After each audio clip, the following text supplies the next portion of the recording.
Pancration, ancient Greece.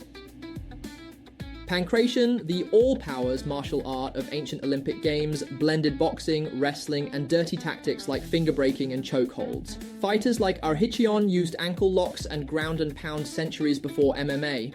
Modern revivals focus on historical reenactments rather than sport, as its unrestricted nature, no weight classes, minimal rules, feels archaic.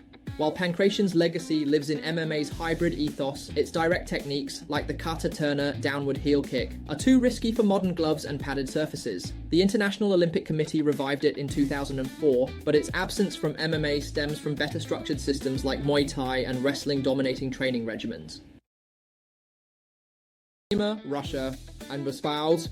Systema, Russia's ancient martial art, emphasizes breath control, relaxation under stress, and exploiting vulnerabilities like pressure points and joint locks. Rooted in Cossack traditions and refined by Soviet special forces, it prioritizes psychological endurance and efficient movement over brute force. Techniques include suffocation holds, finger locks, and strikes to the throat or ribs. Unlike sport MMA, Systema trains for real-world chaos, including multiple attackers and weapon defense. Its obscurity stems from its non-competitive philosophy. Systema lacks belts, tournaments, or flashy techniques. Practitioners like Vladimir Vasiliev argue that MMA's rules, no eye gouging, no throat strikes, neuter its effectiveness. While UFC veterans like Randy Couture praised its conditioning, few fighters integrate Systema into their arsenals due to its steep learning curve and lack of sport-specific adaptation.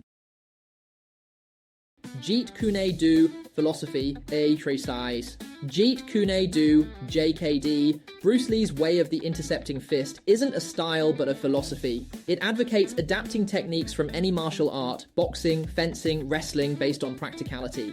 JKD's core tenets, simplicity, directness, non-classical form, mirror MMA's hybrid approach. However, Lee's untimely death left no formal JKD organization, leading to fragmented schools. While fighters like Anderson Silva embody JKD's improvisational spirit, no one claims to practice it purely. Its abstract nature makes it a conceptual guide, not a trainable system, keeping it in the realm of theory rather than practice. Eskrima, Arnis, Philippines. Kali, a Filipino martial art, centers on weapon-based combat, sticks, knives, and improvised tools, translating fluid strikes and disarms into empty-hand techniques. Its core principle, defensa y agresiva, defense and offense, teaches simultaneous blocking and counter-attacking. Fighters use hubud drills to develop reflexes and punta, stick-point targeting, for precision. In MMA, Kali's footwork and trapping concepts could enhance clinch work, but its weapon focus makes it irrelevant in glove-only fights. Pioneers like Sonny Umpad introduced Kali to MMA circles, but its lack of grappling systems compared to Brazilian jiu-jitsu limits its appeal. Today, echoes of Kali appear in the evasive footwork of fighters like Gilbert Melendez, but pure Kali gyms remain rare outside the Philippines. China Free Boxiao. Shuaijiao, China's classical wrestling system, uses throws, trips, and hip tosses to destabilize opponents. Dating to the Zhou dynasty, it prioritizes leverage over strength, teaching sweeps like the single-leg takedown long before wrestling's rise in MMA. Despite its technical brilliance, Shuaijiao's decline in China, supplanted by Sanda and Western combat sports, left it underrepresented in MMA. Fighters like Kung Lei showcased its throws, but his striking came from Samoan kickboxing. The rise of Chinese MMA, e.g. Zhang Weili, leans on Sanda's punch-and-kick framework, leaving Shuaijiao as a historical curiosity rather than a competitive tool.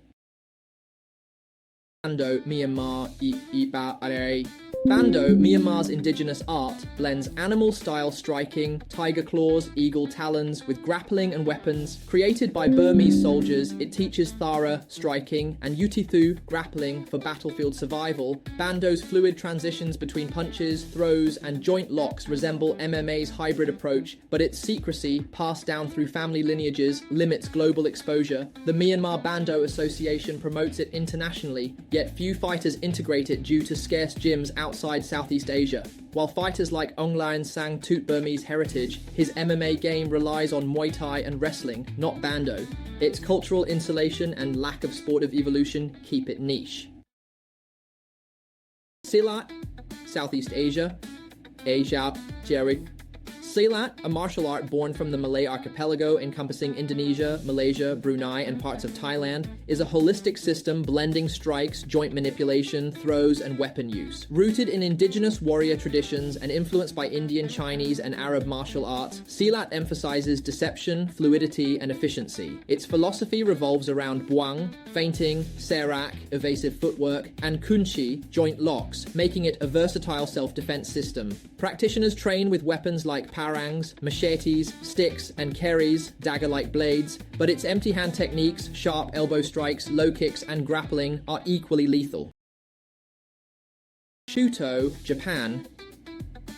Shuto, Japan's precursor to modern MMA, emerged in the 1980s as a blend of Brazilian Jiu-Jitsu and Muay Thai. Founded by Satoru Sayama, Tiger Mask, it formalized ground striking and submission holds decades before the UFC. Shuto's influence is undeniable. Its rule set shaped Pride FC, but its decline began as MMA gyms adopted specialized striking and wrestling. While Shuto gyms still operate in Japan, fighters like Hayato, Mak, Sakurai transitioned to MMA without overtly relying on Shuto's rigid techniques. Its structured curriculum feels outdated compared to adaptive systems like Sambo or boxing. Hapkido, Korea, Subi. Hapkido, a Korean hybrid of Aikido and Taekwondo, emphasizes joint locks, pressure points, and circular throws. Developed post-W Wui by Choi Yong-sul, it teaches redirection of force and multiple attack defense. While Hapkido shares grappling concepts with Brazilian Jiu-Jitsu, its focus on strikes, kicks, palm strikes, and lack of ground fighting drills make it less practical in MMA. Some fighters, like former UFC vet Dong-Sik Yoon, blend Hapkido's flexibility into their game, but its self-defense roots don't align with MMA's win-at-all-costs mentality. Its popularity remains in police and military training, not combat sports.